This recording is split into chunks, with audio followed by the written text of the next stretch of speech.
Mini vehicles car race.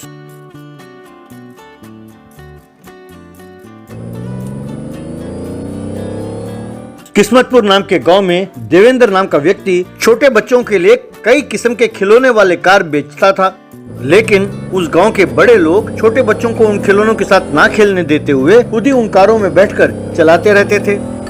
एक दिन उस गांव में मुकेश नाम का व्यापारी आया और छोटे बच्चों के कार में बड़ों को घूमते हुए देखकर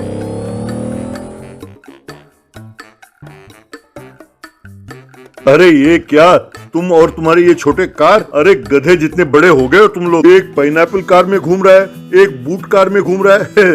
अरे शर्म नहीं आती बच्चों की गाड़ियों में घूमते हुए। तब कार चला रहा दत्त नाम का व्यक्ति, क्यों रे, तुम समझते हो ये कार चलाना इतना आसान है? अरे हमारे पास यही कार है, हम इन्हीं के साथ खेलेंगे। पर तुम्हें क्यों तकलीफ हो रही है?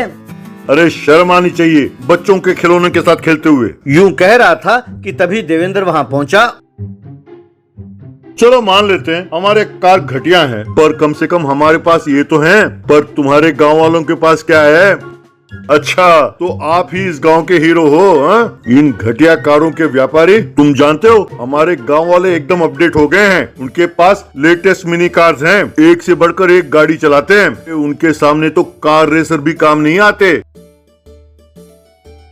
अरे वो मिनी कार तो कोई भी चला लेगा, हमारे गांव वाले गधे जितने बड़े हो गए होंगे, पर वो जो ये बेकार के कार चलाते हैं इसके लिए कलेजा चाहिए। अरे उसे कलेजा नहीं कंजूसी कहते हैं। अरे वाह, तुम इन कंजूसों की तरफदारी करते हो। देखो मुकेश, ये सब छोड़ो, अगर हिम्मत हो तो तुम्हारे गांव वालों को कहो हमारे गांव वालों के साथ मिनी कार का रेस लगाएं, तब हमारे गांव वाले दिखाएंगे कमाल।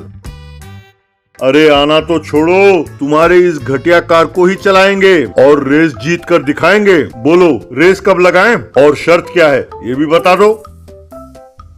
हम कल ही मुकाबले के लिए तैयार हैं और शर्त ये है कि अगर हम रेस जीत गए तो तुम्हारे गांव वाले भी यही घटिया कार खरीदेंगे, और अगर हम हार गए तो तुम्हारे ये लेटेस्ट मिनी कार खरीदेंगे। बोलो मंजूर है? ये हुई ना बात, बिल्कुल सही कहा। तो कल ही हो जाए मुकाबला, कहकर चला गया। अगले दिन सारा गांव इकट्ठा हो गया वो रेस देखने के लिए। मुकेश के गांव के बड़े और देवेंद्र के गांव के बड़े सब उन कारों में बैठकर रेस के लिए तैयार हो गए। उनका हिम्मत बढ़ाने के लिए बच्चे और बड़ों ने ताली बजाई। देवेंद्र के गांव वालों को उन कारों को चलाने की आदत थी तो वो तेजी से चलाने लगे। उसके बाद मुकेश के गांव वाले भी तेजी से जाने लगे। काफी टक्कर का मुकाबला था, पर थोड़ी देर बाद देवेंद्र के गांव वालों के कार अचानक रुकने लगे। इस तरह मुकेश के गांव वालों की जीत हुई। तब मुकेश देवेंद्र से, क्यों हीरो, देखा हमारे गांव वालों की टैलेंट? यही मेरे लेटेस्ट कार की महिमा है, उनको चलाकर इन्हें एक्सपीरियंस आया है। अरे अब तो तुम्हारे गांव वाले लेटेस्ट मिनी कार खरीदेंगे ना, कि अब भी कंजूसी करेंगे? क्या ये रेस हार गए तो इतने पैसे खर्च करके तुम्हारे कार खरीदे? हमें और कोई काम धंधा नहीं है? चलो जाओ जाओ, कोई कार वार नहीं खरीदेंगे हम। अरे ये तुम क्या कह रही हो भगवान? देवेंद्र तो हमारी तरफदारी कर रहा था, हमने उसे जुबान दी है। इतना ही नहीं, अगर हमने ये कार नहीं खरीदे तो हमारी बेइज्जती होगी। अब तो हम कार खरीद कर ही रहेंगे। अच्छा, तो वो महाशय आप हैं? पहले तुम घर चलो, तुम्हारी खबर लेती हूँ। कहकर वहाँ से चली गई। तब सारे गांव वाले अपने अपने घर चले गए। तब देवेंद्र मुकेश से, अरे शुक्र है आखिर में हमने कुछ हेरा फेरी किया, तब तुम्हारे गांव वाले जीत गए, वरना मेरा तो बेड़ा गर्क ही था। भाई कुछ भी कहो, तुम्हारा आइडिया बहुत बढ़िया था यार। आइंदा ये कमीने बच्चों के कार को हाथ नहीं लगाएंगे। अरे अब तो खुश हो ना, अब तुम्हारी सारी समस्याएं दूर हो गयी। मैं शाम तक सारा माल भेजता हूँ, गाँव के बड़े और बच्चे उन्हें देखते रहेंगे तो उन्हें ये मुकाबला याद आता रहेगा और मारे शर्म के ये लोग खरीदेंगे। ठीक है, मैं चलता हूँ। कहकर वहाँ से चला गया। लालची ऑटो वाला ट्रेन रेस्क्यू। एक गांव में रंजीत नाम का व्यक्ति रहता था। वो उस गांव में शेयर ऑटो चलाता था। वो बहुत लालची था। जिस ऑटो में केवल 4 लोगों को बैठना चाहिए, वो उसमें ठूस ठूस कर 10-15 लोगों को बिठाता था। कुछ लोगों को तो ऑटो के छत पर भी बिठाता था। वो तो ट्रैफिक नियमों का भी पालन नहीं करता था। पेट्रोल बचाने के चक्कर में रॉन्ग रूट में जाता था। उस गांव में बस की सहूलियत नहीं थी तो लोगों को झक मार कर इसके ऑटो में ही बैठकर जाना पड़ता था। हालांकि गांव वालों को रंजीत पर बहुत गुस्सा था, पर इमरजेंसी में उसी का ऑटो काम आता था, ये सोचकर सब उसको बर्दाश्त करते थे।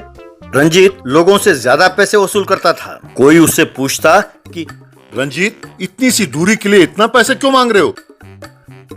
मेरा ऑटो है, मेरी मर्जी, बैठना हो तो बैठो वरना चलते बनो। इसी तरह कोई एक छोटी सी भी थैली लेकर आता तो रंजीत लगेज का एक्स्ट्रा पैसा लेता था। रंजीत पेट्रोल पंप में जाकर पेट्रोल भरने वाले से फुल टैंक भरने को कहता। वो पेट्रोल भरने लगता तो ये रंजीत ऑटो के अंदर एक कैन को छुपा कर रखा हुआ था।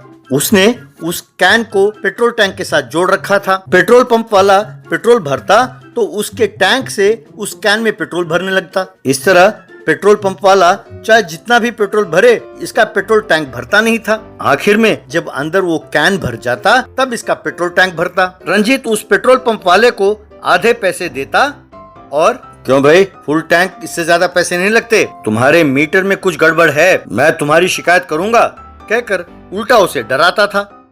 लोग उसके ऑटो के छत पर चढ़कर बैठने लगे तो उसका टॉप फट गया तो वो उस फटे हुए टॉप पर ही लोगों को बिठाकर ऑटो चलाने लगा। एक दिन हमेशा की तरह रंजीत बहुत सारे लोगों को ऑटो के अंदर और ऑटो के ऊपर बिठाकर जा रहा था। जैसे ही ऑटो रेल की पटरी के ऊपर पहुंची तो उसका टायर पंक्चर हो गया। रंजीत ऑटो से उतरा और पंक्चर हुए टायर को देखने लगा। ऑटो में बैठे सवारियों ने ये सब देखा और वे उतर कर जाने लगे। रंजीत उनसे, आप सब जहाँ बैठे हैं वहीं बैठे रहें, बस चुटकी बजाते ही इस समस्या का हल हो जाएगा। वे सब सहमे सहमे से वहीं बैठे रहे। तब रंजीत साइकिल के टायर में हवा भरने वाले एक पंप को लेके आया और अपने ऑटो के टायर में हवा भरने लगा। तभी दूर से ट्रेन आती हुई दिखाई दी। ऑटो में बैठे सवारी जोर से चिल्लाने लगे, लेकिन रंजीत ने इसकी परवाह न की और हवा भरने लगा। ट्रेन नजदीक आने लगी। ऑटो में बैठे सब सवारी उतरकर तितर बितर भागने लगे। ट्रेन के ड्राइवर ने पटरी के बीच में ऑटो को देखा और जोर से सीटी बजाने लगा, पर रंजीत उसकी परवाह ना करते हुए टायर में हवा भरता गया। ट्रेन ऑटो के बिल्कुल नजदीक आकर रुकी। ट्रेन का ड्राइवर नीचे उतरा। वो रंजीत के पास आया और रंजीत के सर पर जोर से एक थप्पड़ मारकर, क्यों रे कमीने, तेरा दिमाग खराब हो गया है? तब से सीटी बजा रहा हूँ, तुम्हें सुनाई नहीं देता? जानते हो ब्रेक दबाने में 1 सेकंड की भी देरी होती तो पता है क्या होता? तब रंजीत ने ट्रेन को देखा और सॉरी सर, वो सुनने वाला मशीन मैं घर पर ही भूल आया। इतने में रेलवे ट्रैक इंस्पेक्ट करने वाला ऑफिसर दौड़ा दौड़ा वहाँ आया। शुक्र है, अगर 1 किलोमीटर और ट्रेन जाती आगे तो बहुत बड़ी दुर्घटना होती। किलोमीटर आगे रेल की पटरियां हट गई हैं। हमारे पास उसको देखकर आपको सूचित करने के लिए भी समय नहीं था। भला हो इस ऑटो ड्राइवर का जिसने पटरी पर ऑटो को रोका और सबकी जान बचाई। रंजीत समझ नहीं पाया कि वो क्या कह रहा है। सॉरी सर, मुझसे गलती हो गई। ड्राइवर और टेक्नीशियन हंसने लगे। अगले दिन सब अखबारों में local auto driver saves train के हेडलाइंस के साथ साथ बहुत सारी खबरें छपी। तब गांव वाले रंजीत का सम्मान करते हुए उसे एक सेलिब्रिटी की तरह देखने लगे।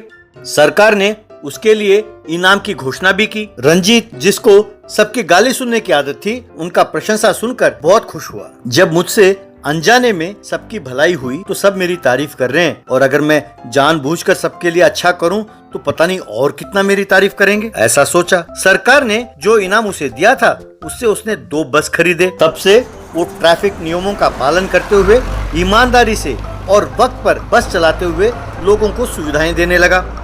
गांव वाले रंजीत की प्रशंसा करने लगे।